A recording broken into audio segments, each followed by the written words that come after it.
The sky tore open like a wound when the Valthar Dominion arrived. Their ships came without warning, vast black vessels that blotted out the sun and filled the air with the hum of destruction. People ran through the streets as fire fell from the heavens, burning everything it touched. Oceans boiled, cities turned to ash, and the sound of screams filled every corner of the planet. The invasion began at dawn, and by sunset, humanity's greatest cities, New York, Shanghai, London, Islamabad, and Tokyo, were gone. No warning, no chance to fight back. The Dominion had studied humans for years and called them fragile apes, creatures too weak to matter in a galaxy ruled by powerful races. To them, Earth was not a home, but a target to be erased. Commander Rhea Voss stood on the bridge of her ship, the UTS Valkyrie, watching the blue planet burn below. She was one of the youngest commanders in the Terran Defense Fleet, known for her courage and quick thinking, but none of her training had prepared her for this. Every report that came in was worse than the last. Central Command destroyed. No contact with lunar base. Global defenses offline. Rhea could hear the fear in her crew's voices, but she did not let it show in her own. "Keep the Valkyrie moving," she ordered.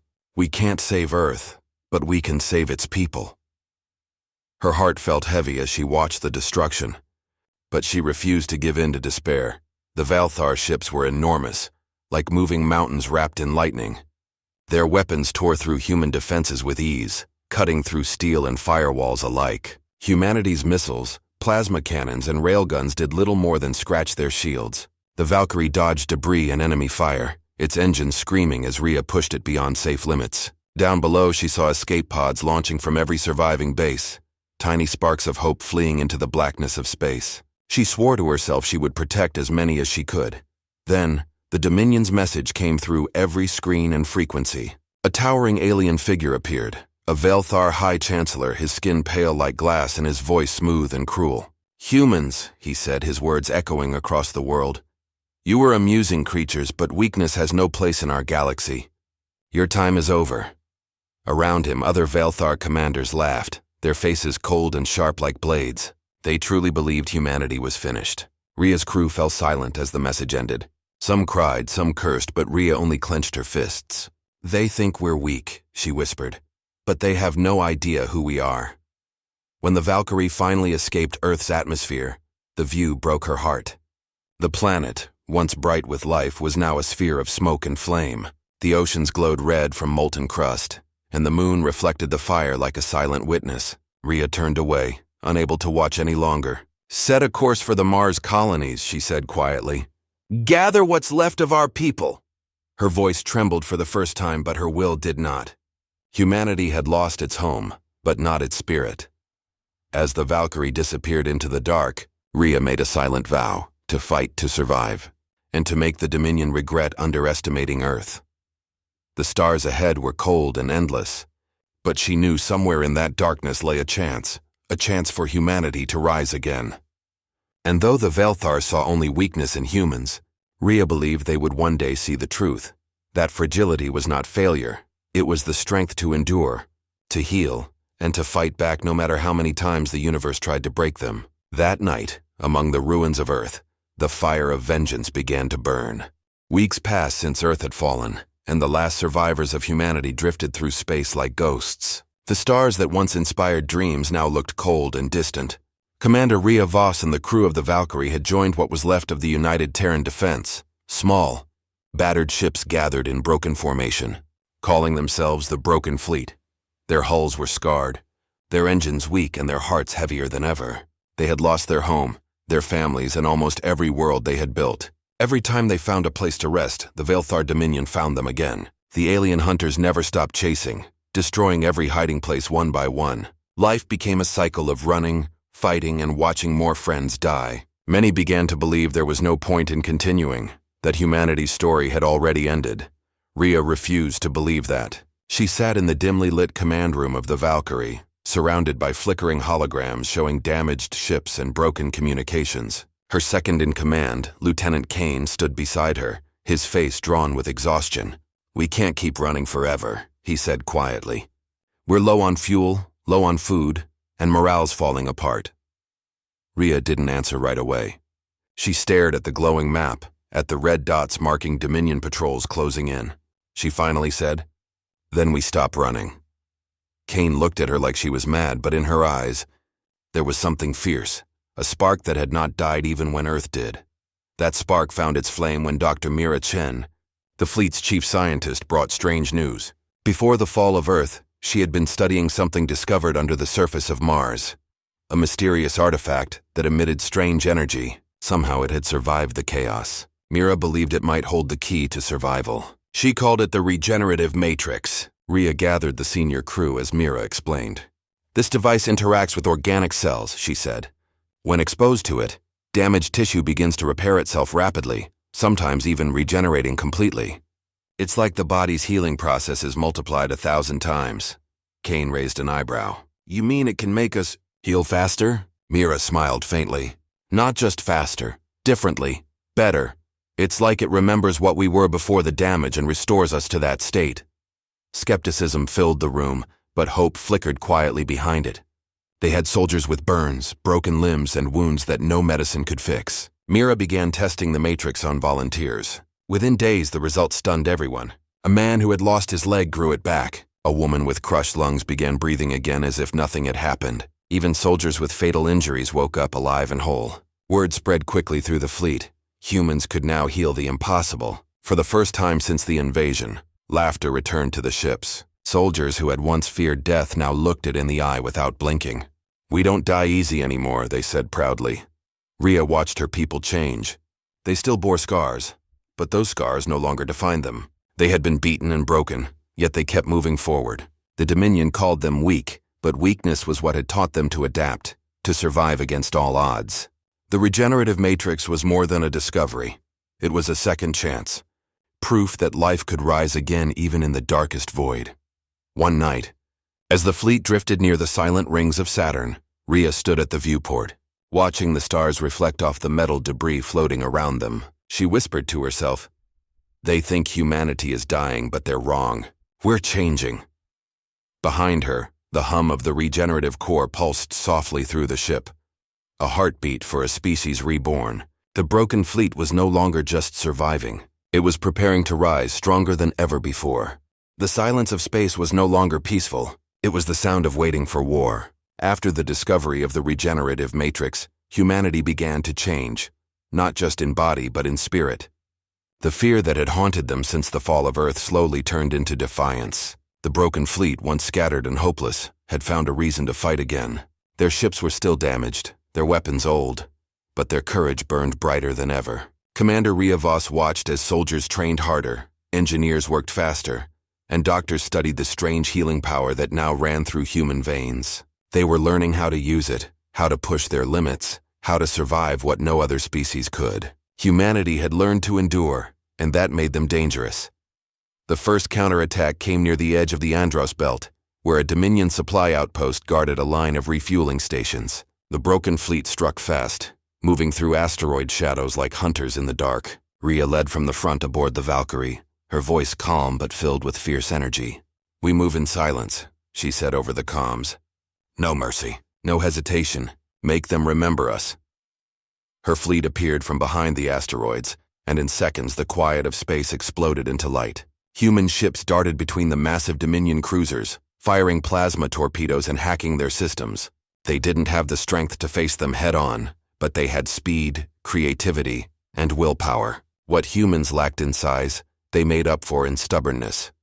The Velthar commanders were confused. Their scans showed humans taking impossible damage, ships torn apart, soldiers shredded by gunfire. Yet minutes later, those same humans were back on their feet, sealing hulls, returning fire, shouting through the smoke. Rhea could hear their disbelief through intercepted transmissions. "They keep getting up," one alien shouted in panic. "They should be dead." But humans were no longer bound by what should be. The regenerative matrix had changed the rules of survival. Wounds closed, bones mended, and pain only fueled their fury. The Vilthar, who once laughed at human weakness, were now afraid of the very thing they mocked, their refusal to stay down. The battle ended with the Dominion base in ruins. Rhea stood on the bridge of the Valkyrie, her face streaked with sweat and smoke as she looked out at the glowing wreckage. Around her the fleet cheered. For the first time since Earth burned, they had won. Not a retreat, not an escape, but a true victory. Kane approached her, a grin breaking through his exhaustion. "You did it, Commander," he said. Rhea shook her head. "No," she replied softly. "We did it. Humanity did it." But deep inside, she knew this was only the beginning. Over the next few months, the broken fleet became more than survivors. They became a storm. They attacked Dominion outposts, freed captured colonies, and stole technology from the very ships sent to hunt them. Every battle taught them something new. They studied the Vailthar's strengths and learned to use them against them. Slowly, the hunters became the hunted. The more the Dominion tried to crush humanity, the stronger it became. Rumors spread across the galaxy of human soldiers who walked through fire, of ships that refused to die, of a fleet that rose from ashes again and again. Some called them monsters. Others called them legends. Rhea knew that every victory came at a cost. She had seen too many faces lost to war, even if their bodies healed. The pain never went away, and she feared what this new power might turn them into. But when she looked at her crew, their tired eyes filled with determination, she understood something simple and powerful. They weren't fighting for revenge anymore. They were fighting to prove that life, no matter how fragile, could overcome anything. Humanity had once been broken, but now it burned brighter than any star. And as the Dominion prepared their next move, Rhea promised herself one thing. She would take that fire into the heart of the enemy and show the galaxy what it truly meant to be human. The Epsilon Gate was a swirling storm of light and gravity, a massive wormhole that connected dozens of star systems. Whoever controlled it controlled the flow of the war. The Vailthar Dominion gathered their largest fleet there, hundreds of colossal ships armed with weapons that could tear moons apart. Their goal was simple: end humanity once and for all. The broken fleet, though smaller and scarred from years of running and fighting, had come to face them. Commander Rhea Voss stood on the bridge of the Valkyrie, staring at the glowing gate that pulsed in the distance like a beating heart. Around her floated the last of humanity's strength, ships held together by hope, courage, and determination. She opened a comlink to all vessels, her voice steady and fierce. "They call us fragile," she said. "They call us weak. Today we show them what fragility can become when it refuses to break." The fleets collided in a storm of fire and thunder. Space turned into a battlefield of flashing lights and burning metal. The Vailthar dreadnoughts advanced in perfect formation, their shields glowing bright blue as they unleashed waves of plasma that shook the void. The human ships moved like shadows, weaving between the blasts, firing torpedoes, hacking enemy systems, and striking at weak points. Every time a human ship was hit, the crew fought through the damage, sealing hull breaches with their bare hands, the regenerative energy flowing through their veins. They refused to surrender, even as ships exploded around them. Rhea commanded with precision and fury, her eyes burning with resolve. "Stay close to the gate," she ordered. "Make them fight for every meter." The battle raged for hours. The Valkyrie's hull was torn and scorched, its shields flickering, but it kept moving. Lieutenant Kane shouted over the noise. "We can't hold much longer." Rhea gritted her teeth. "Then we hold anyway." Every human ship fought like a living creature, damaged, bleeding, but never dying. Soldiers who fell rose again minutes later, their bodies knitting together, their hearts pounding with something beyond fear. The Dominion commanders began to panic. "Their casualties should be impossible," one cried out. "They don't die, they multiply." But humans didn't multiply. They simply refused to stay dead. The regenerative matrix had become more than a weapon. It was their will made flesh. The turning point came when Rhea made the choice that would define the war. The Vailthar flagship, the Eternal Sovereign, moved toward the gate, preparing to activate a planet-destroying weapon that could wipe out the entire fleet. Rhea stared at the glowing monster of a ship and knew what she had to do. "All power to engines," she ordered. Kane looked at her in shock. "You're not serious." "I am," she interrupted. "If we lose here, everything ends." The Valkyrie roared forward, engines blazing white-hot. Enemy fire struck it from all sides, tearing pieces away, but it didn't stop. The crew braced as Rhea rammed the Valkyrie straight into the heart of the Eternal Sovereign. The impact shook the stars themselves. As flames consumed both ships, Rhea activated the regenerative matrix one last time, sending a massive pulse of energy through the entire human fleet. It spread like a wave of golden light, touching every vessel, every soldier, every soul. The dying ships came alive again, their metal reforming, their engines reigniting. Soldiers who had fallen stood once more, their wounds closing as if time itself obeyed them. The pulse reached even the wrecks drifting in silence, bringing them back into the fight. From the center of the explosion, the Valkyrie vanished in a blaze of light. but its signal echoed through the comms, Rhea's voice clear and strong.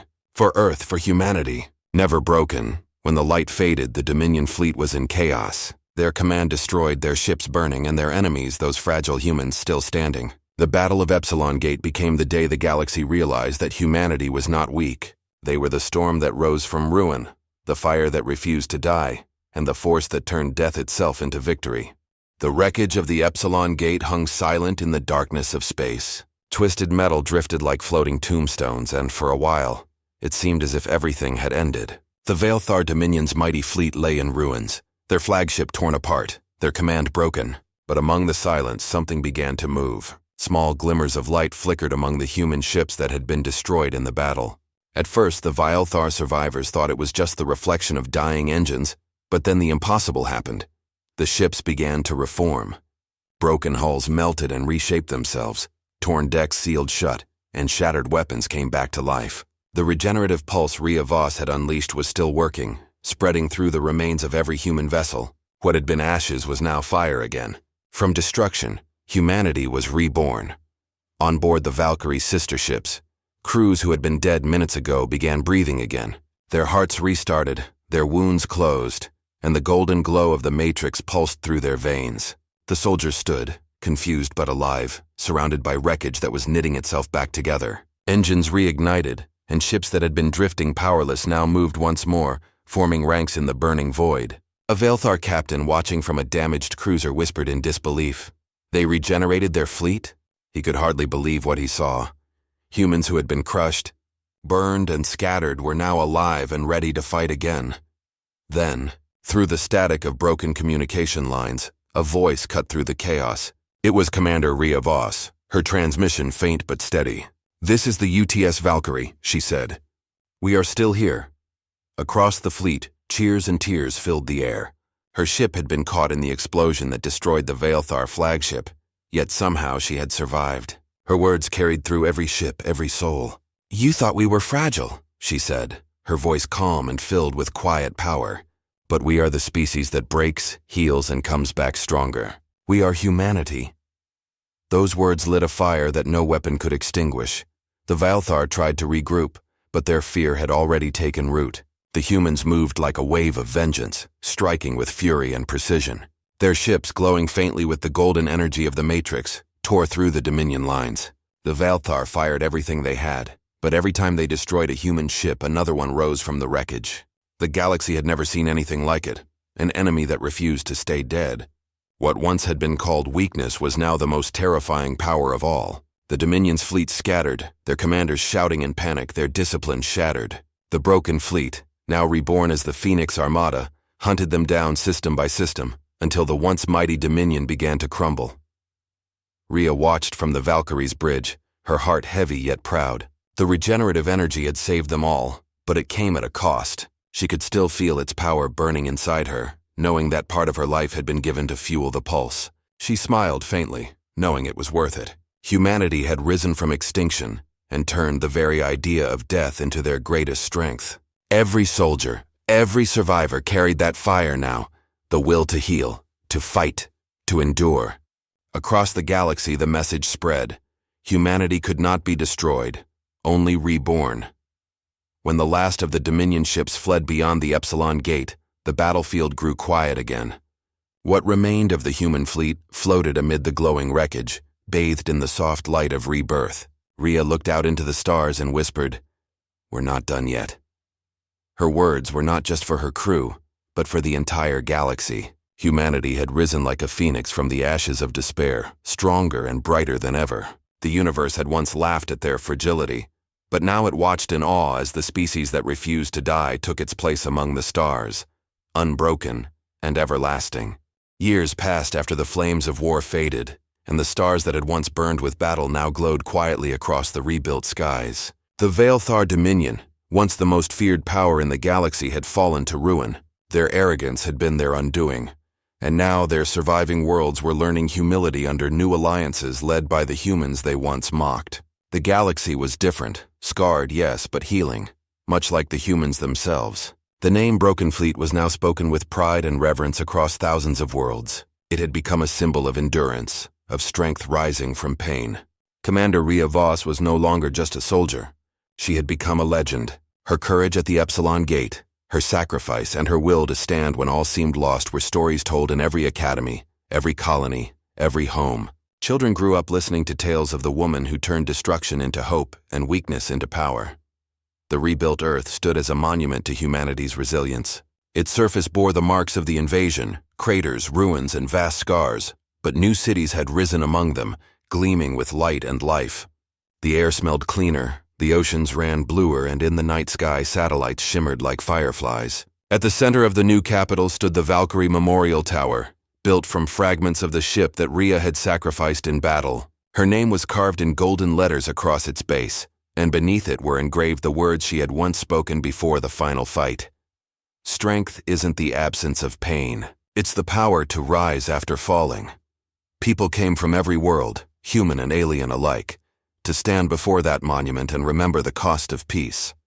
Dr. Mira Chen's discovery, the regenerative matrix, became the foundation of a new age of science. It was refined into a technology called biosteel, capable of healing itself like living flesh. Starships built from biosteel could repair their own hulls, stations could mend damage without workers, and even planets scarred by war could slowly restore their lands. Humanity had turned survival into art. The once fragile species had taught the galaxy that resilience was not about strength or power. It was about refusing to give up, no matter how impossible the odds. And though the Dominion had laughed at them once, now their scholars studied human history, their young learned Terran values, and their leaders sought counsel from those they once called weak. Among the stars, the legend of Rhea Voss lived on. Her crew, those who had fought beside her on the Valkyrie, continued to serve as ambassadors and explorers, spreading peace where once there had been war. They carried the lessons of the past wherever they went: unity, sacrifice, and the unbreakable will to survive. Some said Rhea's voice could still be heard through the comm channels of the oldest ships, a faint echo whispering, "We are still here." Whether it was a myth or something more, no one truly knew, but every pilot who entered battle swore they felt her presence beside them when hope seemed lost. The galaxy had finally understood what it had taken humanity centuries to learn: that life was not about perfection or invincibility. It was about endurance, about falling and standing again, about breaking and healing stronger each time. The humans had taught everyone that true power came not from armor or weapons, but from the spirit that refused to die. As the sun set over the new Earth, its light touched the Valkyrie Memorial Tower, making it shine like a golden flame against the horizon. And across that endless sky, where the scars of war had once glowed red, now spread a calm light that whispered the same truth to every living soul: that the fragile species from a small blue planet had become the galaxy's greatest example of what it meant to be unbroken.